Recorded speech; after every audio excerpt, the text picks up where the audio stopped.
तुम्हाला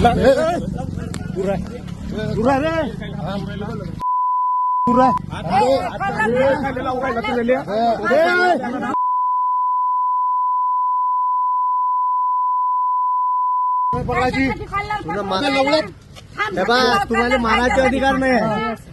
मी विचारायला आलो प्रेमाने. तिथं भूत किती दूर आणि तू काय. त्या गावात मतदान करायला गेलो, मतदान करून आलो आणि माझ्या गावातून येताना उमरी हे गाव लागते, तिथं मी थांबलो. तो माझा नेहमीचाच रस्ता आहे आणि आमच्या काँग्रेसच्या बूथवर थांबलो. त्याच्या अगोदर पोलिसांची गाडी येऊन गेली होती. पोलिसांच्या गाडीवाल्याने सांगितलं का तुम्ही 2च खुर्च्या ठेवा आणि तिकडं 8-8 खुर्च्या टाकून लॅपटॉप टाकून लोक बसले होते. आणि मला माझे कार्यकर्ते सांगून राहिले होते का सर तिथं 8 लोक कसे बा, आम्हाला 2च सांगितले. मग मी त्याचं ऐकलं. मग मी इथे PI कापडे साहेब यायला फोन केला तर ते येतो म्हणे. आणि तिथं मला गावातल्या लोकांनी सांगितलं का ग्रामपंचायतचा कर्मचारी आशिष म्हणून तिथं बसला आहे, ठीक आहे, लॅपटॉप टाकून. ऍक्च्युली तो पक्षाचा बूथ असल्यामुळे तिथं बसता येत नाही.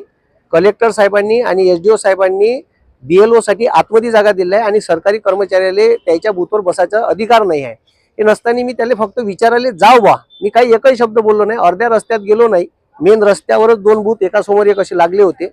तर सरळ तो गुंडा प्रवृत्तीचा आणि आमदार पंकज भोयरचा पिलांटू सचिन खोशे यानं सरळ आणि त्याच्यावर क्रिमिनलचे बरेचसे आरोप आहे, त्याच्यावर गुन्हे दाखल आहे आणि तो डायरेक्ट माझ्या अंगावर येऊन मला मारहाण करून राहिला. ठीक आहे, मी एकही शब्द बोललोच नाही. म्हणजे मी रस्त्यानं चाललो तर डायरेक्ट माझ्या अंगावर आला. माय बहिणीच्या शिवा दिल्या, ठीक आहे, घाणेरड्या शिवा दिल्या, माझी गच्ची पकडली आणि मला डायरेक्ट मारायला बिल्ला. म्हणजे मी गप्पल तिथंच होतो. ठीक आहे, मला माहीतच नाही का हे आपल्यावर हमला करणार आहे का करणार.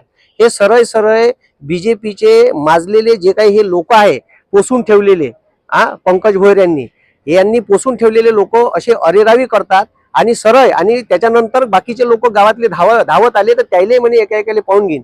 माझी पत्नी सहित कुटुंबासहित मी येत होतो. माझी पोरगी माझ्या पत्नीच्या कडीस होती, ती मनात टाकायला आली तर तिचं इथं पकडलं आणि ती मला आडवी आली असताना माझ्या पोरी सगळं मारहाण केली. माझ्या पोरीला एक ठुसा लागला, ती रडून राहिली होती. माझी पत्नी मनात आली असताना तिला ओढताण केली आणि तिलाही शिवीगाळ केली.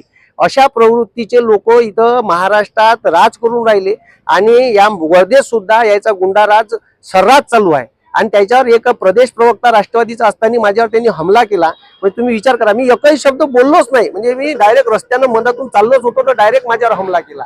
आणि हे योग्य आहे का, हे मतदारांनीच लक्षात घ्यावं. याची गुंडा प्रवृत्ती, भ्रष्टाचार प्रचंड माजलेला आहे आणि हे सरळ अरेरावी करत आहे. मी काही एकही शब्द बोललो नसताना ही मारझोड केलेली आहे, ठीक आहे. आणि सरळ त्याच्यानंतर पुन्हा एक ठाकूर म्हणून तिथं माणूस आहे, एक जवादी म्हणून स्त्री आहे, ती सरळ माझ्या अंगावर आली, मला शिवीगाळ करू लागली, आई बहिणीच्या शिवा दिल्या, घाणेरड्या. मी ऐकूनच राहिलो, माझं काही त्याच्यात स्टेटमेंट नव्हतं. तरी त्यांनी अशा पद्धतीचं माझ्यावर डायरेक्ट हल्ला करणं हा योग्य आहे का, हे लोकांनी समजून घ्यावं. आणि आता याच्यावर मी रिपोर्ट द्यासाठी पोलीस स्टेशनला आलो आहे, ठीक आहे.